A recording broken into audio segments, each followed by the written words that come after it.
Olá, eu sou Rafael, sou acadêmico de psicologia e o papo de hoje é sobre psicologia do entretenimento.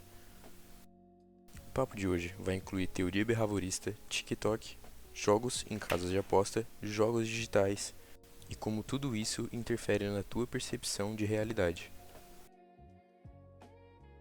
Iniciamos a nossa conversa com o questionamento de que talvez o maior sintoma do nosso tempo seja justamente não conseguirmos mais ficar em silêncio.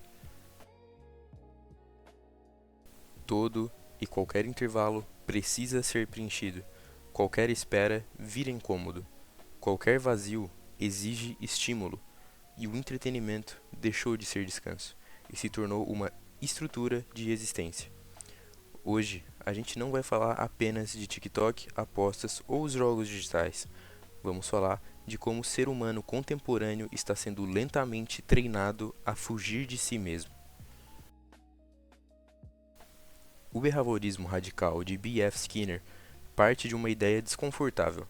O comportamento humano pode ser moldado sem que o sujeito perceba.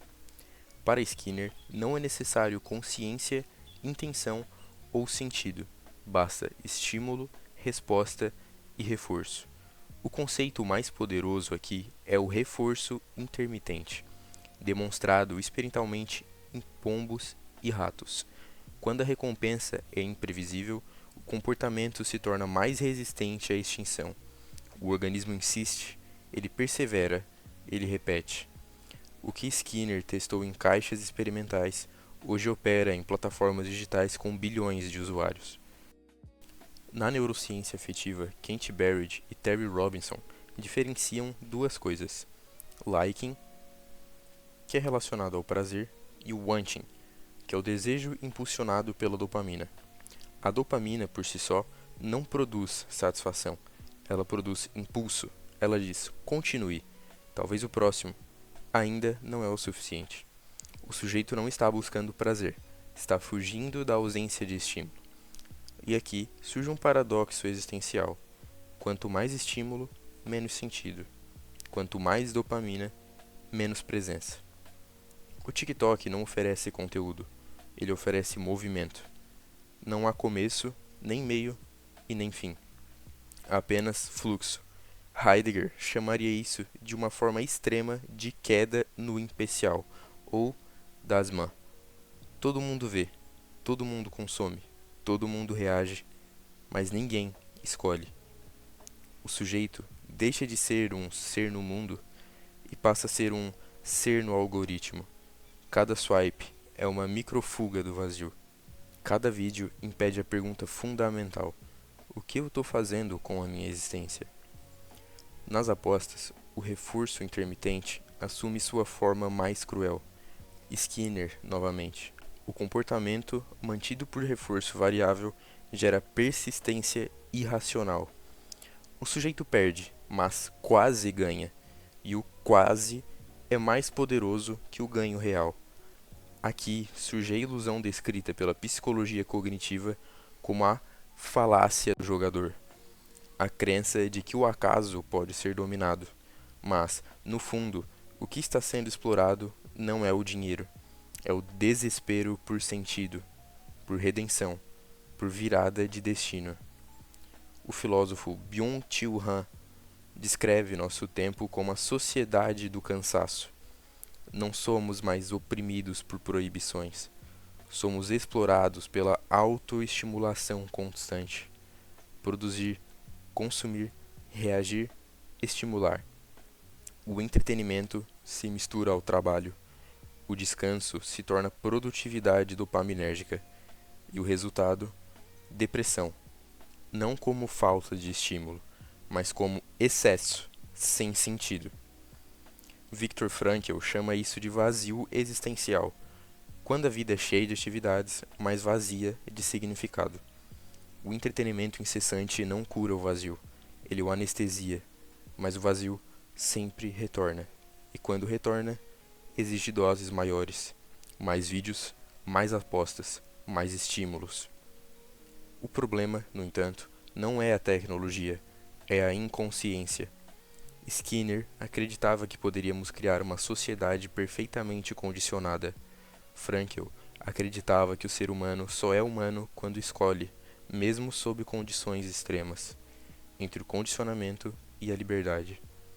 E após todas essas questões, exige uma pergunta dolorosa, que soa quase como um ataque à subjetividade humana. Estamos vivendo ou apenas respondendo a estímulos? Nós, nascidos em meio à internet, nada mais somos que ratos de laboratório. Não como estes que nascem presos, mas como se escolhêssemos diariamente estarmos estagnados em um ciclo interminável de conteúdo rápido, dopamina instantânea e muitas vezes em conteúdo fútil e raso. Nada que vai verdadeiramente te ajudar ou te evoluir de alguma forma. Cada scroll é como uma sentença, cada like uma confirmação ao algoritmo de que sim, você sabe que está vivendo quase que um show de Truman, mas que está gostando. Afinal, a melhor forma de manter um detento é não permitindo que este saiba que está acorrentado.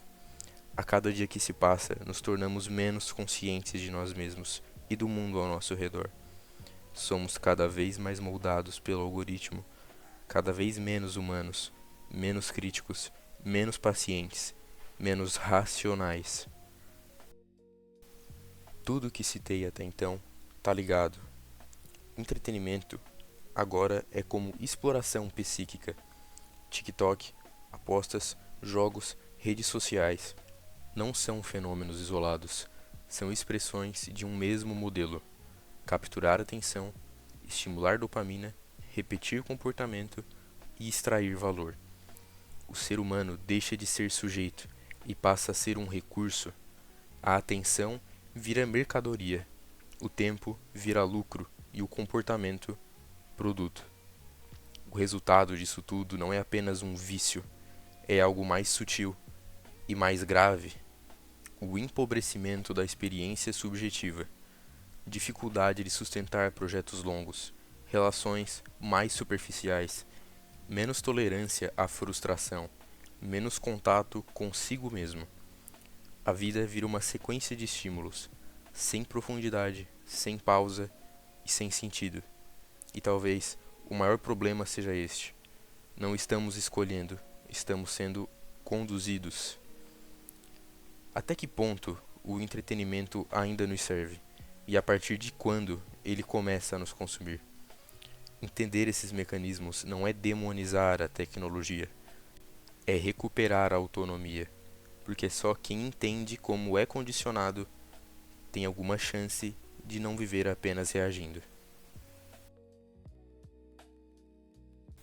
Se você chegou até aqui, não esquece de deixar um gostei e um comentário com uma sugestão para um próximo vídeo. Muito obrigado pela atenção e até a próxima.